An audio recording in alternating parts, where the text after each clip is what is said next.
અમદાવાદના અસરવા વિસ્તારમાં પ્રદૂષિત પાણીની સમસ્યાને લઈને ભારે તણાવ સર્જાયો છે।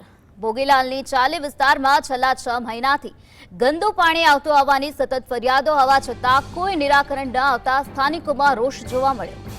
પાણીની ચકાસણી માટે આવેલા એએમસીના કર્મચારીઓને સ્થાનિકોએ કચેરીમાં જ બેસાડી દીધા હતા। પરિસ્થિતિ વધુ બિચકતા એએમસીએ પોલીસને બોલાવવી પડી। ધારાસભ્ય અને સ્થાનિક કોર્પોરેટરની અનેક રજૂઆતો છતાં સમસ્યા યથાવત રહેતા લોકોનો ગુસ્સો વધુ વધી ગયો છે।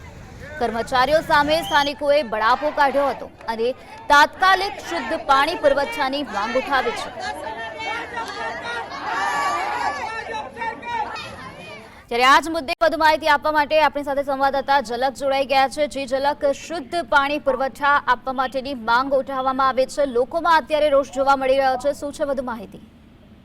જી, હજુ થોડા દિવસ પહેલા ઘાટલોડિયા અને સંકેત જે વોર્ડમાં છે તે પાણીની સમસ્યા સોસાયટીમાં સામે આવી હતી અને લોકો રોગચાળાનો ભોગ બન્યા હતા। ત્યારે જે વોર્ડ છે, સાઈબાગ વોર્ડ છે અને જે વિધાનસભા છે, અસારવા વિધાનસભા, જે દર્શનાબેન વાઘેલાની મંત્રીની જે વિધાનસભા છે, ત્યાં આવેલી જે ભોગીલાલની ચાલી છે, ત્યાં છેલ્લા કેટલાય દિવસથી જે પ્રદૂષિત જે પાણી છે તે આવી રહ્યું છે।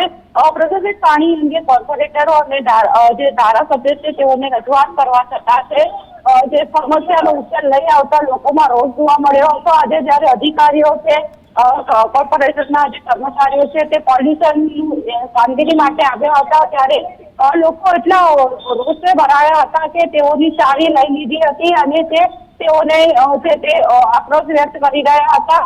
મામલો વિચકતા જે પોલીસ છે તે પોલીસને પણ બોલાવવામાં આવી હતી। જે લોકો છે તે લોકોને હાલ ટેન્કરોથી જે પાણી છે તે આપવામાં આવી રહ્યું છે અને જે કામગીરી છે તે કરવામાં આવી રહી છે।